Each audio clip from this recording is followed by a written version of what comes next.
এদিকে হামের টিকার হাজার হাজার কোটি টাকা চুরি করে সবশেষে ধরা পড়েছেন ডক্টর ইউনূস। কোটি টাকা নিয়ে পালিয়ে যাওয়ার সময় বিমানবন্দরে হাতে নাতে ধরা পড়েছেন তিনি। এর মধ্যে করা হয়েছে হত্যা মামলাও। হামের টিকাকে রাষ্ট্রীয় ব্যবস্থা থেকে বেসরকারি খাতে দেওয়ার সঙ্গে জড়িত থাকার অভিযোগে হযরত শাহজালাল আন্তর্জাতিক বিমানবন্দরে ডক্টর মোহাম্মদ ইউনূসকে আটক করেছে বিমানবন্দর আর্মড পুলিশ। রাতে বিমানবন্দরের ২ নম্বর টার্মিনালের গেট থেকে ডক্টর মোহাম্মদ ইউনূসকে আটক করা হয়। এদিকে অন্তর্বর্তী সরকারের সব সিদ্ধান্তের বৈধতা খতিয়ে দেখতে হাইকোর্টে রিট করেন সিনিয়র আইনজীবী মোহসেন রশিদ।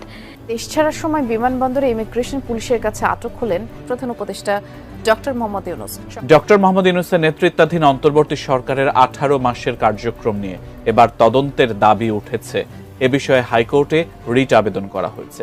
একই সঙ্গে ডক্টর ইউনূস সহ সাবেক ২৪ জন উপদেষ্টার দেশ ত্যাগে নিষেধাজ্ঞাও চেয়েছেন রিটকারী। সাবেক প্রধান উপদেষ্টা ডক্টর মোহাম্মদ ইউনূসের বিরুদ্ধে একদিনে হাইকোর্টে ৩টি রিট দায়ের করা হয়েছে। একটিতে তার শাসন আমলকে চ্যালেঞ্জ করা হয়েছে, অন্যটিতে চাওয়া হয়েছে তার আমলের সব কর্মকাণ্ডের তদন্ত। সরাসরি যাচ্ছি প্রতিনিধি মাহফুজ নান্টুর কাছে। ডক্টর ইউনূস দীর্ঘ ১৮ মাস ক্ষমতায় থাকলেও তার বিরুদ্ধে কেউ কথা বলার সাহস পায়নি, কারণ তার বিরুদ্ধে কথা বললেই হয়েছে জেল, হয়েছে হাজত। অবশেষে সিআইডির তদন্তে বেরিয়ে এসেছে ডক্টর ইউনূসের আমলনামা। ভয়ানক কিছু তথ্য বেরিয়ে এসেছে, সেখানে তিনি কয়েক হাজার কোটি টাকা তিনি আত্মসাৎ করেছেন বলে অভিযোগ, এবং এই অভিযোগের ভিত্তিতে কয়েকশো কোটি টাকা সহ তিনি গ্রেপ্তার হয়েছেন। এমনকি হামের টিকা সহ বিভিন্ন ডক্টরি সরঞ্জামাদি চুরির অভিযোগ উঠেছে তিনার বিরুদ্ধে। সময় মতো হামের টিকা না দেওয়ার অভিযোগে সাবেক অন্তর্বর্তী সরকারের প্রধান উপদেষ্টা ডক্টর মোহাম্মদ ইউনূস এবং তার প্রশাসনের সাবেক উপদেষ্টাদের বিরুদ্ধে আজ মামলার প্রস্তুতি নেওয়া হয়েছে। দর্শক, আমার মনে হয় ডক্টর ইউনূসকে একবার না, দুইবার না, ৫০০ বার ফাঁসিতে ঝুলানো উচিত, কারণ ৫৩৬ জন শিশুর অকাল মৃত্যু হয়েছে শুধুমাত্র ডক্টর ইউনূসের একটা ভুলের কারণে।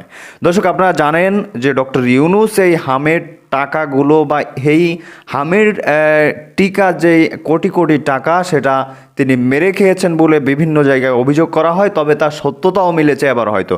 দর্শক, এবার ডক্টর ইউনূসের নামে করা হয়েছে মামলা। শুধু মামলা না, ৫৩৬ জন শিশুকে কেন মৃত্যুবরণ করতে হলো, এই হত্যা মামলা করা হয়েছে। পাশাপাশি তিনি আর হয়তোবা এই নোবেল যে ম্যান বা তিনাকে যে নোবেল পুরস্কার দেওয়া হয়েছিল, এই কারণে তিনার নোবেল পুরস্কারের সেই পুরস্কারটিও বাতিল হতে পারে। দর্শক, কথা বাড়াচ্ছি না, আপনাদের শুরুতে দেখিয়েছি একটা দুইটা না, ৫টা ৬টা টিভি চ্যানেলের প্রতিবেদনের কিছু ক্লিপ দেখিয়েছি। আমরা একটু বিস্তারিত জানবো যে আইনজীবীরা তার বিরুদ্ধে মামলা করে কি বক্তব্য দিয়েছে। দর্শক, রীতিমতো আটক হয়েছে ডক্টর ইউনূস, কথা বলাচ্ছি না, সে বিষয়টি আমরা পরে দেখব। শুরুতে আমরা দেখে আসি আইনজীবীরা তার বিরুদ্ধে কিভাবে খেপেছে। সে বাংলাদেশটাকে ধ্বংস করে দিয়েছে, আগামী প্রজন্ম ধ্বংস হয়ে যেত যদি সে আর কয়েকটা দিন ক্ষমতায় থাকতো। দর্শক, এখন এই বিষয়ে আপনাদের মতামত কি? আপনারা কি বলতে চান যে ডক্টর ইউনূসকে কী ধরনের শাস্তি দেওয়া উচিত? এই কারণে আপনারাই জানাবেন, কমেন্টে লিখবেন। তো দর্শক, একটা লাইক দিয়ে চলুন আমরা বিস্তারিত জেনে আসি, আশা করি সঙ্গেই থাকবেন। সময় মতো হামের টিকা না দেওয়ার অভিযোগে সাবেক অন্তর্বর্তী সরকারের প্রধান উপদেষ্টা ডক্টর মোহাম্মদ ইউনূস এবং তার প্রশাসনের সাবেক উপদেষ্টাদের বিরুদ্ধে আজ মামলার প্রস্তুতি নেওয়া হয়েছে। ওই টাকাটা আমাদের যথাযথভাবে ডক্টর ইউনূস এবং কি তার যে সাঙ্গপাঙ্গরা এটা ব্যবহার করে নাই। এই যে দুর্নীতিটা, যে অবমূল্যায়নটা যেটা হয়েছে, সেটার জন্য ডক্টর ইউনূসই দায়ী। হামের প্রাদুর্ভাবে সারা বাংলাদেশে লাখো লাখো শিশু আক্রান্ত হয়েছে। ইতিমধ্যে সরকারি হিসাব অনুযায়ী ৬১০ জন নিশ্চিত হামের মৃত্যু ৯২ জন, এবং বর্তমানে অদ্যাবধি ৭০,৯০০ শিশু হাসপাতালে চিকিৎসাধীন। এটা সরকারি হিসাব। বেসরকারি হিসাবে আরও অনেক। তৎকালীন অন্তর্বর্তীকালীন সরকার তাদের কাজের অবহেলার কারণে, ব্যক্তি স্বার্থ চরিতার্থ করার কারণে, হাসিল করার কারণে ইউনিসেফের সরবরাহকৃত ভ্যাকসিন আমদানি বন্ধ করে দিয়ে টেন্ডারের মাধ্যমে তাদের নিজের স্বার্থ হাসিলের কারণে টেন্ডারের মাধ্যমে প্রক্রিয়ায় গিয়ে ভ্যাকসিন আনা বন্ধ করে দেয়, যার ফলশ্রুতিতে এই মরণব্যাধি, এই সংক্রমণ, রোবেরা ভ্যাকসিন না এনে এই হাম সারা বাংলাদেশে ছড়িয়ে দিয়েছে। রূপায়ণ lake castle, welcome to the land of piece. যেই সময় সারা পৃথিবীতে কোনো হামের কোনো উপসর্গ নাই, যখন নির্মূলের পথে তাদের এই হীন সিদ্ধান্তের অবহেলার কারণে আজকে বাংলাদেশে গ্রামে গঞ্জে এই হামের প্রাদুর্ভাব ছড়িয়ে পড়েছে। আমি আমার দায়বদ্ধতার খাতিরে আমার এলাকায় অনেক শিশু মারা গেছেন। আমি নিজেকে একজন সংসদ সদস্য হিসাবে আমি মনে করেছি এটা প্রতিবাদ করার দরকার। সেই হিসেবে আজকে আমি মাননীয় আদালতে এসে যারা এই বিষয়ে দায়ী, যারা এই বিষয়ে দোষী, তাদের দৃষ্টান্তমূলক শাস্তি দাবি করছি, যাতে পরবর্তীতে কোনো সরকার বা কেউ আসলে বাংলাদেশের কোমলমতি শিশু এবং জনগণকে নিয়ে চিনিমিনি খেলতে না পারে, তার দৃষ্টান্তমূলক একটি বিচার আমি দাবি করছি। পক্ষান্তরে এই সরকারকে আমি মনে করি পরিকল্পিতভাবে এই নির্বাচনী সরকারকে বিপদে ফেলানোর জন্য তৎকালীন অন্তর্বর্তী সরকার এই পরিকল্পনা করেছিল।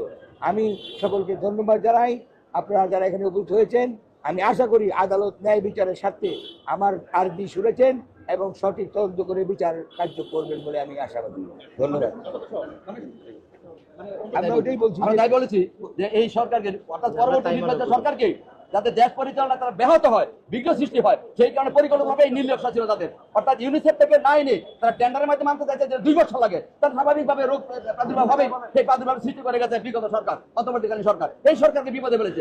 সেটার জন্য ডক্টর ইউনূসই দায়ী। 12 এপ্রিল আমরা দুর্নীতি দমন কমিশন অর্থাৎ দুদকে আমরা একটা লিখিত অভিযোগ দিয়েছি।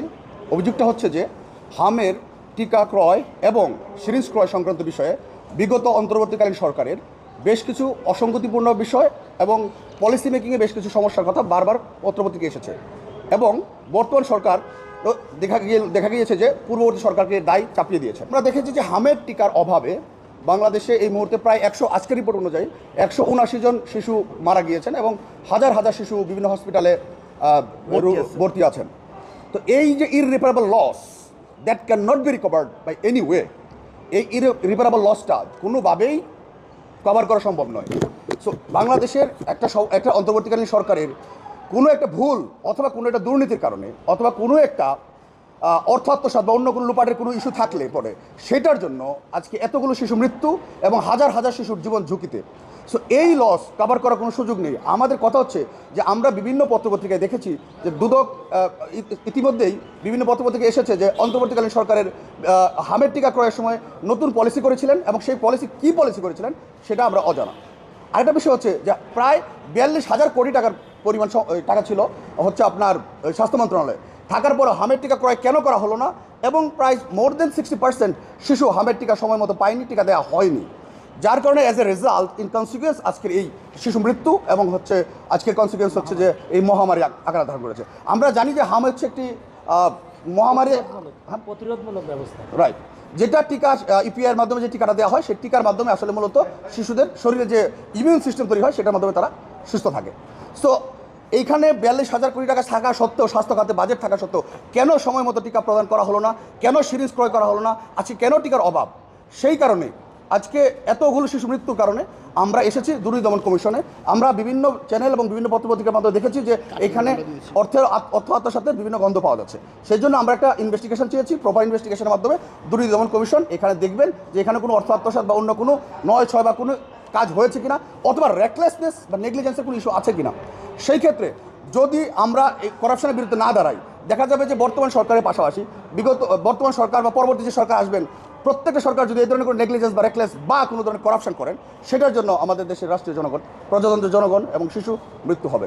সো আমাদের এই পিটিশন ছিল অভিযোগে পিটিশন ছিলেন অ্যাডভোকেট বিপ্লব কুমার দাস।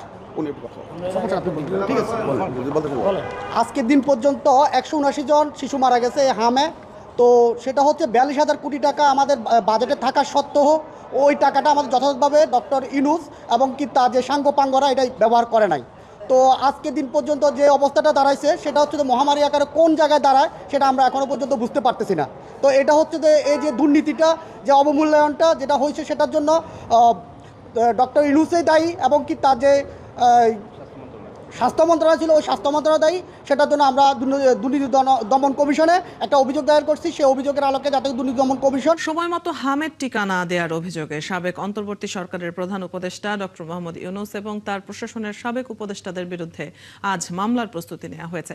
কিশোরগঞ্জ 5 থেকে নির্বাচিত সংসদ সদস্য মুজিবুর রহমান ইকবাল আইনি পদক্ষেপ নিতে যাচ্ছেন। গেল মাসে তাদের বিচারের দাবি ও আইনি পদক্ষেপের প্রক্রিয়া শুরু করতে সুপ্রিম কোর্টের একজন আইনজীবী হাইকোর্টে একটি রিট পিটিশন করেন। এতে ডক্টর ইউনূস সাবেক স্বাস্থ্য উপদেষ্টা এবং অন্যান্য উপদেষ্টাদের ভূমিকা তদন্তের জন্য একটি কমিটি গঠনের নির্দেশনা চাওয়া হয়। হাম ও অন্যান্য টিকার ক্রয় প্রক্রিয়া রাষ্ট্রীয় খাত থেকে বেসরকারি খাতে স্থানান্তর ও অর্থ আত্মসাতের অভিযোগ এনে দুর্নীতি দমন কমিশনের কাছেও আবেদন করা হয়। তদন্ত শেষ না হওয়া পর্যন্ত ডক্টর ইউনূস সহ 24 জনের দেশ ত্যাগে নিষেধাজ্ঞা জারি চেয়েও রিট আবেদন করা হয়। দর্শক, সিএমএম কোর্টে আছেন সহকর্মী মাইনুল মারুফ। এই রিট পিটিশন সহ অন্যান্য গুরুত্বপূর্ণ বিষয়ে জানবো তার কাছ থেকে তথ্য। মাইনুল, আদালত কি মামলাটি নিয়েছে কিনা এবং ডক্টর ইউনূস ছাড়া আর কে কে আছেন বিবাদীর তালিকায়? আসলে আর কে কে আছেন বিবাদীর তালিকায় সেটি এখনো নিশ্চিত নয়, তবে তিনি মাত্র এসেছেন। আদালত মামলা গ্রহণ করবেন কিনা সেটিও বিবেচ্য বিষয়, কারণ এর আগেও দেখেছি যে এইরকম মামলার কয়েকজনই আবেদন করেছেন, সেই আবেদন কিন্তু গ্রহণ করা হয়নি। হাইকোর্টেও বেশ কয়েকটি রিট হয়েছে, কোনোটিতে আদালত তদন্তের নির্দেশনা দিয়েছেন, কোনোটি খারিজ করে দিয়েছেন। তবে আজকে যিনি মামলা করতে এসেছেন তার সম্পর্কে যদি একটু বলি, তিনি কিশোরগঞ্জ 5 আসনের বিএনপির বহিষ্কৃত নেতা এবং স্বতন্ত্র থেকে নির্বাচিত সংসদ সদস্য। তিনি শেখ মুজিবুর রহমান ইকবাল এবং তিনি এর পাশাপাশি তার আরও পরিচয় রয়েছে, তিনি বসুন্ধরা ওয়েলফেয়ার সোসাইটির সভাপতি এবং এছাড়াও তার সাথে ওই গ্রুপের বিভিন্ন ব্যবসায়িক লেনদেনের কিন্তু অভিযোগ রয়েছে। এবং তিনি কিন্তু যে হামে যে শিশু মারা গিয়েছেন, যত শিশু মারা গেছেন তার তদন্ত এবং যারা জড়িত তাদের বিরুদ্ধে ব্যবস্থা নেওয়ার কথা বলেই কিন্তু এই মামলা করতে এসেছেন। এবং এই মাত্রই কিন্তু তিনি আদালতে প্রবেশ করেছেন। আদালতে আবেদন দেওয়ার পর এরপরে শুনানি হবে। শুনানির পর আদালত যদি মামলা গ্রহণ করেন তাহলে মামলা হবে। পরবর্তীতে আদালত হয়তো কোনো বাহিনীকে এই মামলা তদন্তের জন্য নির্দেশ দিতে পারেন যদি আদালত মামলা গ্রহণ করে। আর যদি গ্রহণ না করে তাহলে তো বিষয়টি তো এখানেই মামলা হলো না।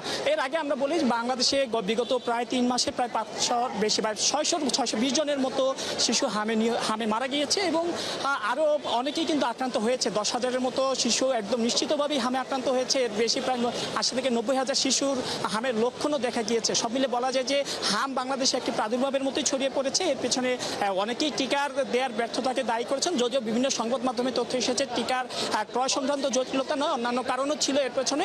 তবে যিনি মামলা করতে এসেছেন তিনি কিন্তু বলছেন যে হামের পেছনে একটি সরকার দায়ী এবং সেই সরকারের বিরুদ্ধে তিনি মামলা করতে এসেছেন। যদিও বিভিন্ন নথি বলছে, বিভিন্ন সময় পত্রিকা যে সকল তথ্য সেই অনুযায়ী কিন্তু আমরা দেখতে পেয়েছি যে হামের টিকাও তখনও ছিল। এছাড়া এর মধ্যে আরও বেশ কয়েকটি ঘটনা ঘটেছে।